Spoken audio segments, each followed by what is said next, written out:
o amor e o auto-perdão.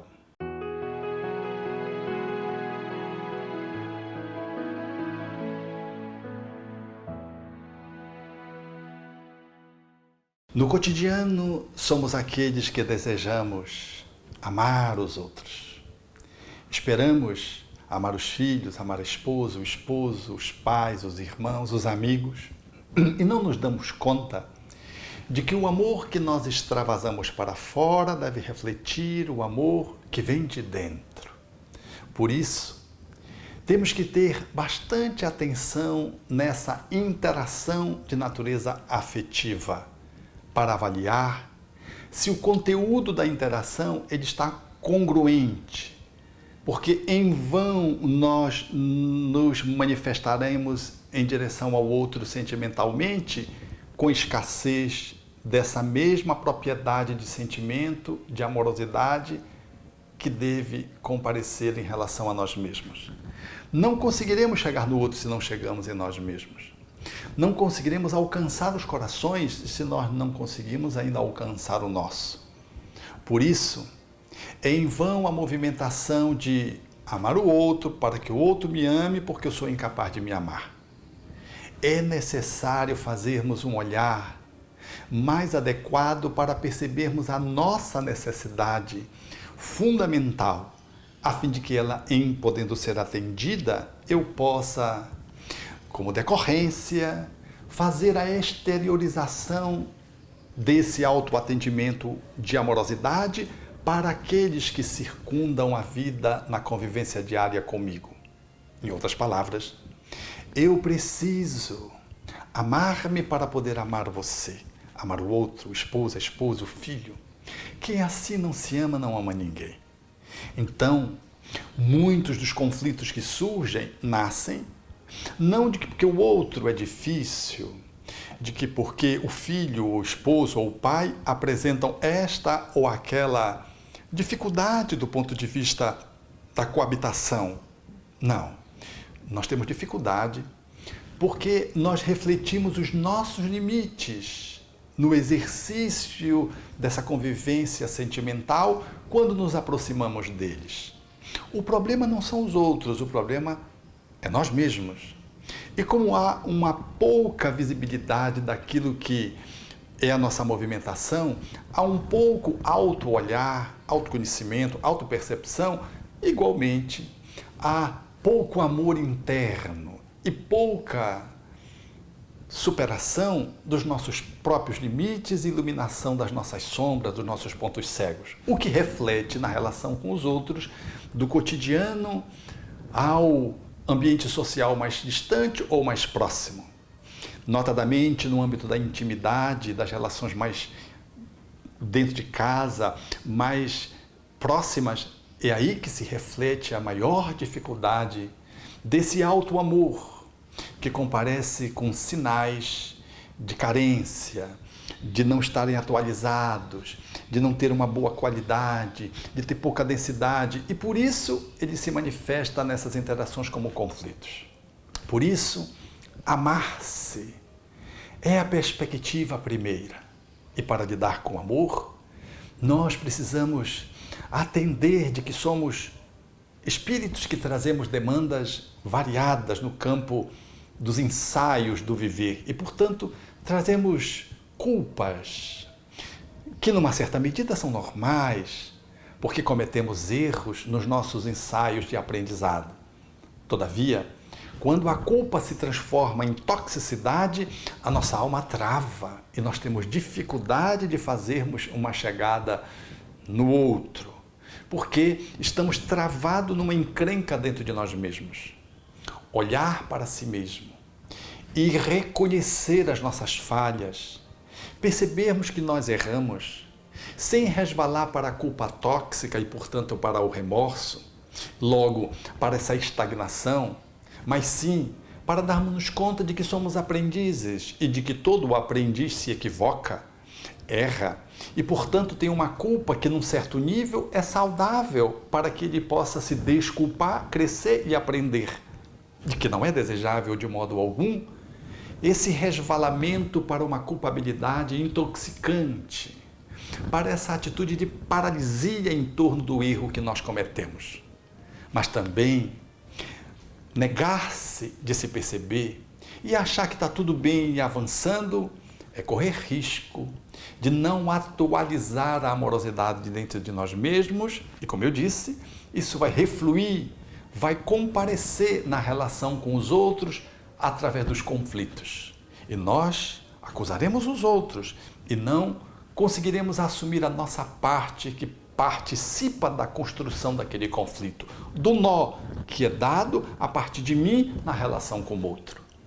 Então, olhar para si mesmo e sem nenhuma perseguição policial, sem nenhum tipo de despotismo para consigo próprio, ao contrário, com um olhar compassivo, percebermos onde é que nós não fomos bem, onde é que nós não estamos indo bem. Quais são as áreas que nós nos equivocamos? Que equívocos estão se repetindo? A fim de que eu possa, em me contemplando, fazer uma movimentação adequada de atender a minha natural movimentação de aprendizado, como o aluno que faz as suas movimentações e erra algumas vezes para aprender o certo, evitando o aluno rebelde, recalcitrante, negligente, mas o aluno da vida. Somos alunos da vida, que estamos num contínuo aprendizado. E se tivermos essa disposição para olharmos as nossas culpas, para que elas não se transformem em remorso, para olharmos as nossas culpas como ensaios do aprendiz e não como alguém que passa por cima delas como se nada estivéssemos fazendo de negativo, ou como se tudo tivesse certo, ou como se nós fôssemos perfeitos.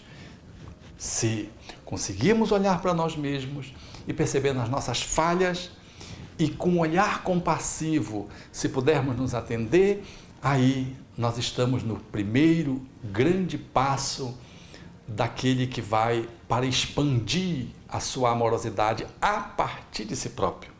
Porque reconhecer e identificar o ponto em que nós fomos frágeis, o ponto em que nós não conseguimos ir bem, é uma atitude de alguém que já por si mesmo, por esse próprio ato, já é uma atitude de auto-amor, que se segue os passos seguintes na direção do caminho do perdão, do auto-perdão, indispensável para alguém que quer saudavelmente se movimentar em sociedade. E que outros passos são esses?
Portanto, depois de podermos ter essa disponibilidade para nos observarmos, nos percebermos, a fim de poder identificar os pontos que não estão bem e os pontos que estão bem, porque uma alma que a si se ama não fica perseguindo apenas a sua sombra, reconhece a sua luz e incrementa. Ao tempo em que dilui a área que não está bem, amplia as áreas que estão em dia, as áreas saborosas. Portanto, esse auto-olhar que nos sugere a identificação daquela movimentação, comportamentos, atitudes, pensamentos, sentimentos, que não estão adequados, elas representam, portanto, esse primeiro passo no caminho do auto-perdão, que é uma das virtudes necessárias àquele que quer viver saudavelmente em regime social e que quer saudavelmente nutrir de boa saúde física.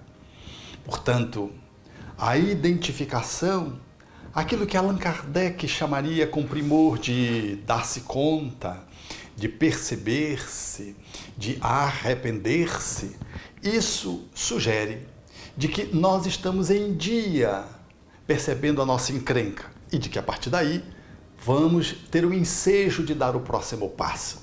O próximo passo, ele sugere o acolhimento. Nunca devemos reagir com a sombra, com a nossa dificuldade, com o nosso conflito, virando as costas. Diz-se popularmente que não se dá as costas para o inimigo, e é verdade. Porque o inimigo pelas costas nós ficamos indefesos. Ele haverá de nos matar, haverá de nos agredir. Então, os piores inimigos são os interiores. Não devemos dar as costas para nós mesmos, os nossos inimigos internos. Portanto, fazer o enfrentamento do reconhecimento e do acolhimento é mantê-los sob a nossa vigilância, sob a nossa atenção. Portanto, segue-se a esse olhar da identificação o movimento do acolhimento, da aceitação, que não é da concordância, que não é da cumplicidade com o erro, não. É do alto amor pela aceitação, do alto amor pelo acolhimento, para que possamos transformar aquela área que não está bem dentro de nós mesmos. Portanto, é uma atitude de sabedoria. Quando trazemos o inimigo para mais próximo de nós mesmos, a fim de podermos convencê-lo, a fim de podermos convertê-lo, transformá-lo no nosso grande amigo. Digo, portanto, metaforicamente, porque uma parte de nós mesmos, um comportamento equivocado, um sentimento que não vai bem, uma postura que está desafinada das leis naturais da vida e que nos leva a sofrimento, ela, quando contemplada, identificada, acolhida e quando ela recebe o nosso trato de amorosidade compassivo, ela se transforma. Ela sai da posição de ser algo mal para ser algo bom, porque ela amadurece, porque tudo em nós sugere um movimento de progresso. A nossa pior encrenca, ela detém dentro de si uma grande virtude. Por isso se diz que aonde há dor, há o dom. Aonde há o nó, nós podemos transformar num laço. Tudo que suscita dentro de nós mesmos enquanto conflito pode ser transformado em abençoado aprendizado. Por isso, identificar, acolher, aceitar e trazer sob a nossa atenção amorosa para nós mesmos, a fim de que possamos fazer uma intervenção, a fim de transformar esse conteúdo negativo dentro da nossa personalidade em conteúdo positivo, é o trabalho do alto amor, que Allan Kardec sugere em 3 pequenos passos. Alto amor que leva ao alto perdão, arrependimento, expiação e reparação. A expiação é essa dor que nos acomete, que nos faz sofrer, quando identificamos algo em nós mesmos que nos envergonha, que nos deixa triste, que nos amargura, que já nos fez perder saúde, perder amigos, perder profissões. São aquilo que na nossa vida é pedra de tropeço e que demoradamente nós nos distanciamos, não queríamos olhar, virávamos as costas, negávamos, acusávamos os outros, mas pelo alto perdão, pela via do alto amor, agora estamos disponíveis para fazer a aproximação gradual, para nos apropriarmos de nós mesmos, incluindo aquela parte que nos diz respeito e que não é má, e que não é nenhuma maldição, e que não é nada que não irreversível dentro de nós mesmos, que vá nos condenar a sermos infelizes, absolutamente. Mas esse processo de aproximação, ele gera um sofrimento, um desgaste, é natural. Essa dor, tipo de parto, a gente chamaria de expiação na linguagem kardeciana. O parto, ele sempre envolve um esforço, um sofrimento. A gente vê as mães, as parturientes, choram nas dores do parto, mas não são dores de doença, são dores de vida. A expiação do auto-perdão do cotidiano são dores de vida, são dores de parto, que vão fazer surgir e emergir um novo conteúdo psicológico do espírito, uma virtude que vai transformada a partir daquela imperfeição, um amadurecimento de uma negatividade em positividade. A mão que agride é a mesma mão que pode sustentar e levantar um peso e carregar uma sacola. O soco que eu dou pode ser a mesma força que eu imprimo para carregar o outro e transportá-lo de um lugar ao outro. Tudo em nós pode ser transmutado em conteúdos de sombra para conteúdos de luminosidade. Portanto, o passo que envolve a expiação, esse sofrimento, mas permeado pela uma amorosidade que vai fazendo com que o processo se transforme, ele vai desaguar no último ciclo desse processo de auto-perdão que se conclui, que é quando nós movimentamos o amor já numa qualidade bem proativa, decisiva, para fazer definitivamente a transformação de algo que em nós não está adequado, que nós não gostamos, que nos gera desconforto, sofrimento. E esse próximo passo é algo fundamental para alguém que quer se perdoar. Você sabe qual é ele?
Portanto, depois daquelas etapas que envolveram a identificação dos nossos erros, da aceitação do acolhimento, do movimento que nos faz nos aproximar mais de nós mesmos e tendo uma melhor atenção de como é que a psicodinâmica daquela encrenca se estabelece em nós, em que momento nós voltamos a errar, em que ponto nós estamos tropeçando reiteradas vezes no nosso aprendizado de viver, nesse movimento em que a expiação se configura como um sofrimento na medida em que eu identifico claramente aonde eu preciso mudar e estou fazendo já esse movimento de parto, de transformação, vem o terceiro passo, que é a da reparação. Portanto, o amor que começa no acolhimento, que se segue no processo da aceitação,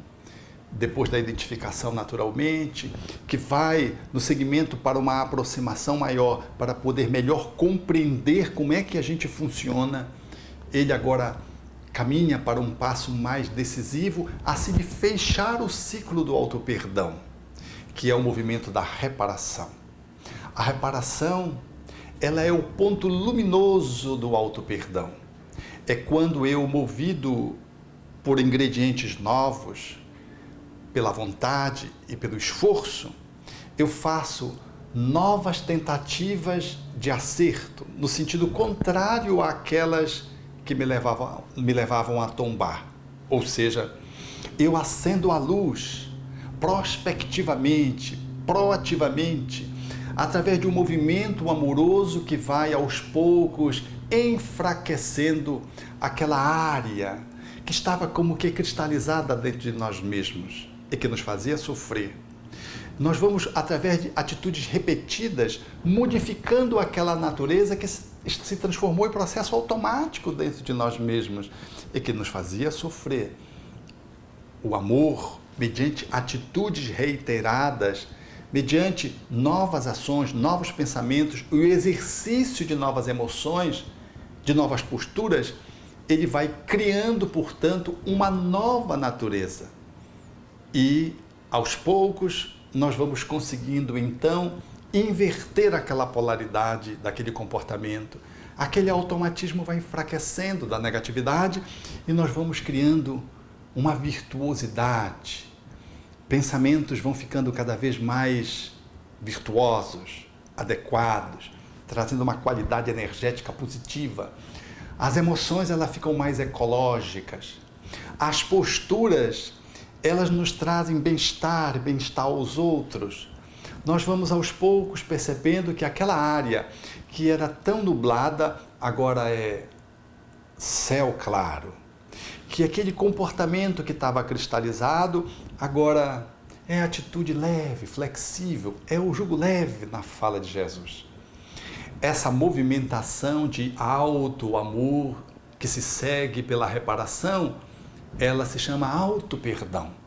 É quando eu, diante de mim mesmo, consigo efetivamente fechar um ciclo em relação a alguém, por exemplo, que eu lesei. E eu vou aos poucos me dando conta, um movimento de aproximação, de atenção, e vou fazendo agora movimentos no sentido oposto que fazia anteriormente, e num dado momento eu sinto que eu, em relação àquela pessoa, que pode ser um filho, um esposo, um pai, uma mãe, um amigo, um ex-sócio, por exemplo, eu já me recuperei, eu estou redimido perante mim mesmo, porque eu projetei várias luzes nos lugares onde eu semeei sombra. Mesmo que aquela pessoa já não esteja mais no nosso circuito de convivência, o exercício dessa atitude em relação a outras pessoas em idênticas circunstâncias me fazem me sentir quitado em relação àquela pendência que eu tinha em relação a alguém que, por exemplo, já desencarnou, já se foi, ou não está mais presente no meu ambiente de convivência de trabalho, por exemplo. O que importa dizer é que efetivamente por este amor que insiste e persiste, o perdão vai se estabelecendo porque as atitudes reparadoras vão recompondo as chagas da nossa alma. E elas surgem exatamente nesse sentido, porque a minha performance, ela se mostra exatamente avessa àquela anterior, da maledicência à bendicência. Da agressividade repetida, agora a suavidade aos poucos conquistada com um melhor manejo dos impulsos agressivos.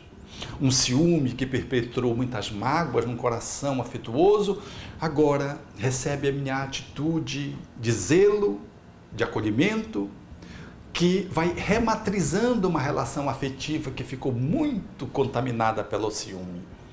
Uma atitude, por exemplo, de corrupção, agora pela uma honestidade que se faz de uma forma tenaz, eu vou recompondo aquela área que eu lesei. Às vezes, pecuniariamente, o perdão se faz também pela uma reparação material. E eu indenizo pessoas, o erário, a natureza, e eu faço para que o meu coração, para que a minha alma, banhada pelo alto amor, sinta que ela refez cosmicamente, mediante uma ação divina, uma ação virtuosa, mediante esse treino que foi se estabelecendo, ela fez a anulação de equívocos que eu perpetrei no passado. Se eu devastei, eu faço o processo do reflorestamento. Se eu lesei alguém, eu vou ao encontro, não peço só desculpa, eu ajudo a ela a se erguer, ou então ergo outras pessoas que lhe sejam correspondentes. Se eu, enfim, me autolesei do uso indevido de drogas, os excessos do álcool, a alimentação inconsiderada, atitude de trabalho que possa ser nociva, eu posso fazer agora, mediante essa consciência nova, fechando pelo movimento da autorreparação, atitude de sobriedade, de frugalidade, de repouso ou de atendimento a demandas do trabalho de uma forma adequada, de modo que eu diante de mim mesmo me sinto, depois de um tempo, que eu consegui naquela área, naquele ponto, com aquela pessoa, com a Mãe Terra, com a natureza, com o grupo, com a família, eu me sinta diante de mim mesmo com a minha consciência tranquila. Porque errar é humano, mas se manter empedernidamente no erro é sofrimento atroz. Errar é humano e aprender com o erro é perdão. É o convite da natureza, que Jesus o fez em diversas circunstâncias. E como é uma demanda do cotidiano, ele incluiu no próprio Pai Nosso, como uma oração que nos legou para que pudéssemos nos aproximar do Pai. Ele incluiu no perdão, dentro desse Pai Nosso, como esse caminho de autoencontro e de processo de plenitude, através do qual o auto-perdão nos reconecta com a liberdade de sermos filhos de Deus e, portanto, de sermos agora livres para ir e vir, porque já aprendemos com os nossos próprios erros.